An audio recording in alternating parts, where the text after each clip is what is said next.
Podcast Marca.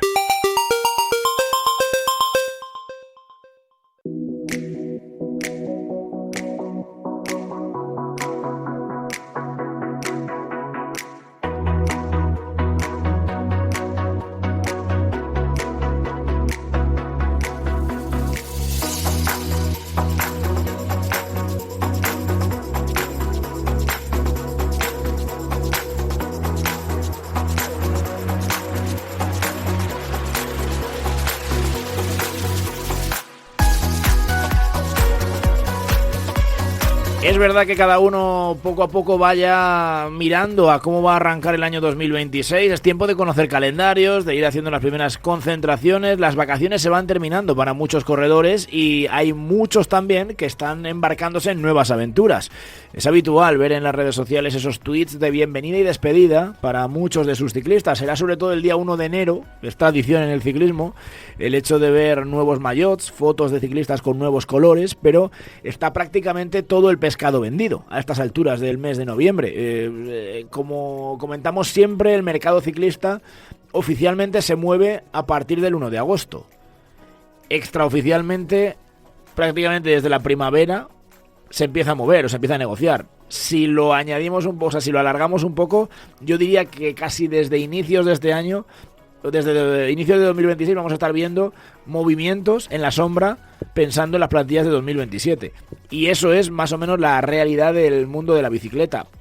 Nacho, la Varga, queda muy poco por decidirse, digamos, de cara a la próxima temporada del año 2026. Es verdad que está el tema de la fusión, de Intermarché, de Lotto, ahí va a haber corredores que puedan quedar libres, pero hay muy poquita tela por cortar ya porque los grandes movimientos que les ha habido están hechos. Sí, la verdad que, bueno, en cuanto al mercado, ya te dicen agentes, corredores, directores que ya es 365 días, o sea, todos los días hay mercado. Otra cosa es cuando luego se oficialice y demás. Por ejemplo, ahora ya la mayoría de gente está pensando en renovaciones, pensando en otro tipo de y el que no fichajes, renueva abriéndose a escuchar. Por eso, o sea, que eso siempre está vigente, ¿no? No quedan grandes movimientos, quizá yo creo que igual el más fuerte es el de Girmay, ¿no? Que parece que va al Israel. Premier Tech nos contaba su agente Alex Carrera vamos a repasar, sí, los más gordos, yo creo, ¿no? El más gordo yo creo que es el de Renko Benepul, ¿no? Que firmó por Red Bull Bora, donde sigue Roglic, donde sigue Hilley, donde sigue Daniel Felipe Martínez. Por cierto, esta noticia de Atuma y Bicul va a seguir Blasov, que estuvo cerca de irse a Astana cuando tiene todavía 2 años más de contrato, pero finalmente se va a quedar en Red Bull Bora. Yo creo que ese es el pelotazo, ¿no? El de Renko. Luego yo creo que diríamos el de Juan Ayuso, Lidl Trek, ¿no? Quizás uno de los más fuertes también, por todo lo que ha conllevado. Yo ahí meto en el saco al de Up de Prus, ¿no? El corredor belga que rompió con Visma y también va al Movistar Team. Yo creo que es uno de los más llamativos. Y luego lo que digo, de los que quedan por hacer, yo sí que metería ahí a Girmay, ¿no? Como uno de los grandes. Lo que pasa es que es verdad que Girmay este año ha estado por debajo. No, evidentemente sí, lo del año 2024 para él fue espectacular, pero este año sí que es cierto que, bueno, tanto él como diría todo el equipo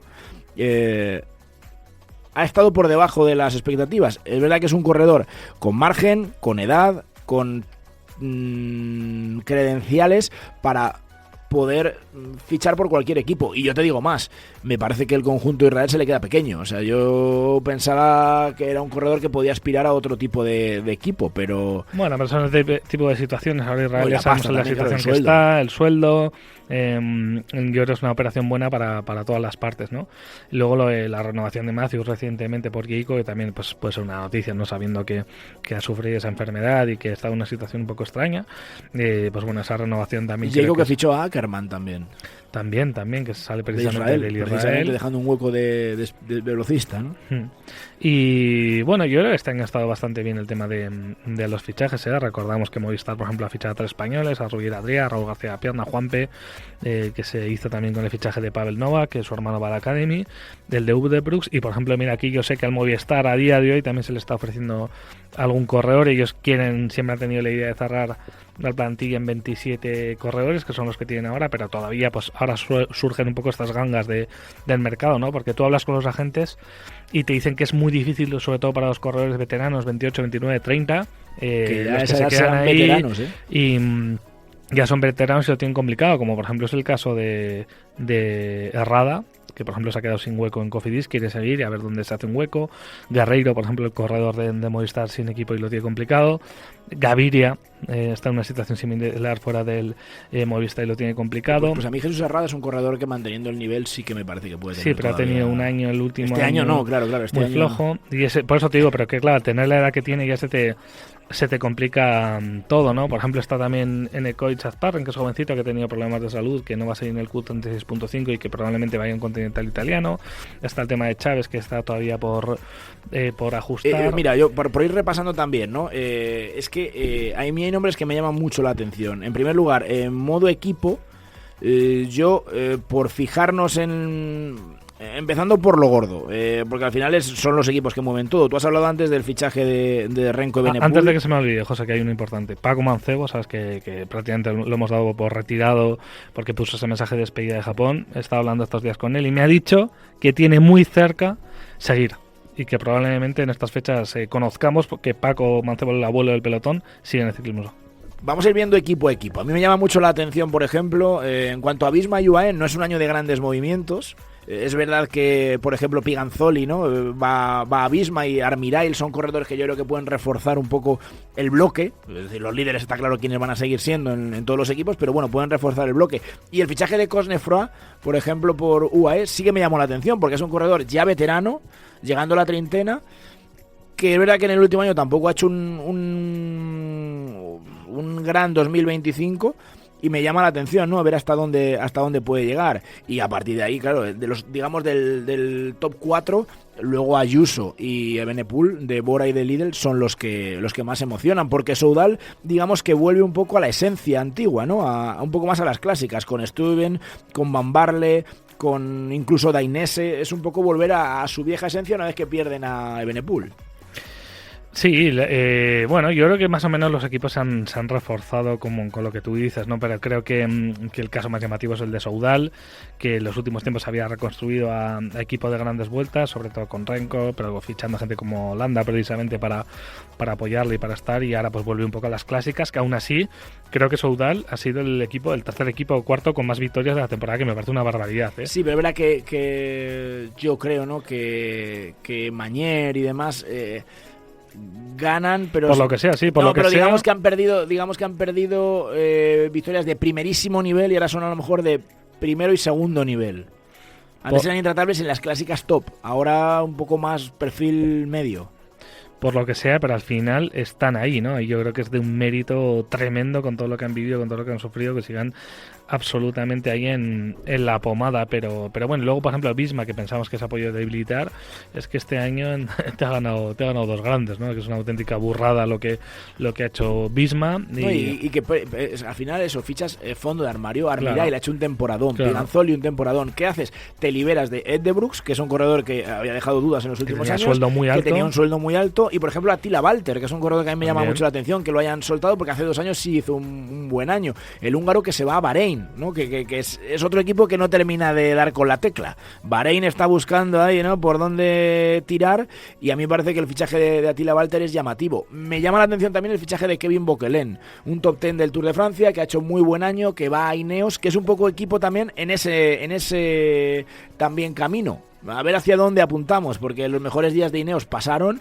llevan tiempo queriendo reciclarse. Carlito Rodríguez, con sus problemas físicos, pues no termina de ser ese líder que esperaban para volver a pelear por vueltas grandes. Ojalá que lo sea, sería la mejor noticia para el ciclismo español, pero buscan alternativas, ¿no? Y Bokelen, han fichado a Godón. Bueno, no son corredores, digamos, del primer escalafón, pero sí son de alto nivel. Sí, yo creo que está en ese proceso de reconstrucción, lo que decías, por ejemplo, con Guy Thomas, que en principio también se retira y pasa un poco al staff técnico, a ver cómo afrontan también la renovación de Carlito Rodríguez, que tiene 2 años más creo, pero que ya está en ese proceso. Vamos a ver qué pasa con con Bernal, que siempre es incluso estas últimas semanas ha sonado como posible refuerzo para el Visma para el futuro, ¿no? Entonces vamos a ver quién es el líder realmente, si Böckelen consigue asentar lo que ha hecho este año en las grandes vueltas. No es fácil, para mí Ineos está en ese proceso de que no sabe exactamente a qué jugar y que lo tiene complicado, ¿no? Pero bueno, si Böckelen responde, si Carlos Rodríguez vuelve de esas lesiones, estuve hace unos días con él en Andorra y decía que pues ya había olvidado un poco los problemas, ¿no? Que los había dejado atrás y que estaba muy ilusionado con esta nueva temporada. Pues puede ser una opción, pero vamos, yo a Ineos ahora sí que le veo, ya no te digo uno, sino incluso 2 escalones por debajo de Lidl, de UAE y de Visma. En ese aspecto hay un equipo que a mí me llama mucho la atención. Bueno, aparte por ejemplo del fichaje de Lamperti por Education First, que es un equipo que no hace mucho ruido fichando, pero me parece un buen fichaje. El nombre propio en cuanto a equipos, hemos hablado de los, digamos, de la élite, ¿no? De Lidl, de Bora y de Soudal, que están por detrás de Visma y de UAE, pero ahí se ha colado Decathlon. Y Decathlon quiere dar un paso más, y es verdad que Decathlon este año sí ha fichado, y ha fichado bastante, habrá que ver si bien o mal, pero ha fichado bastante, y eso sí que han hecho probablemente en cuanto a bloque, en cuanto a equipo, sea la apuesta más fuerte de cara a 2026.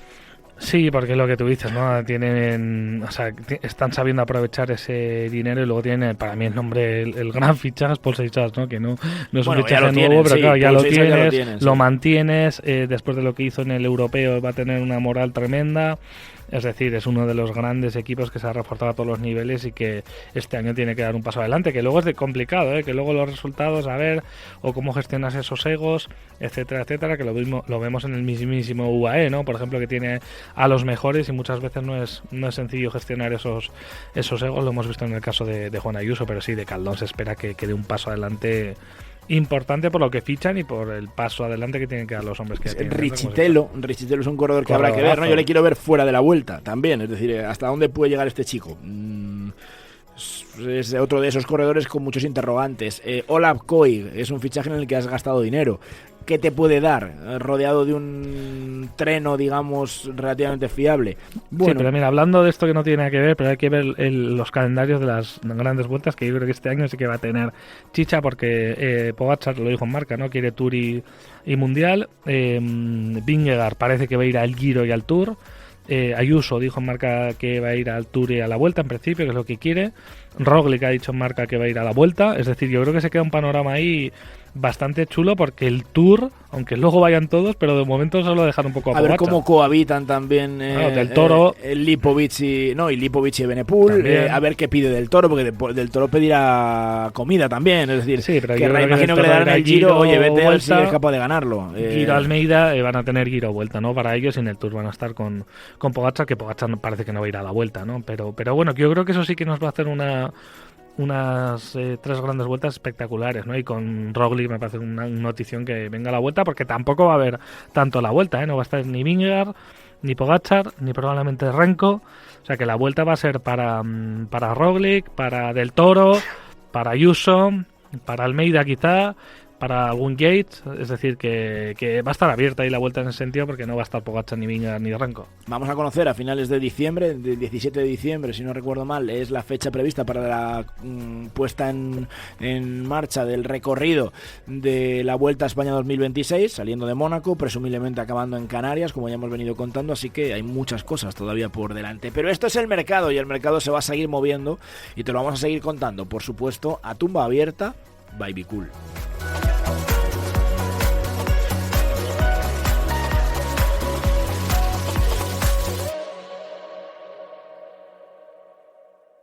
Podcast Marca.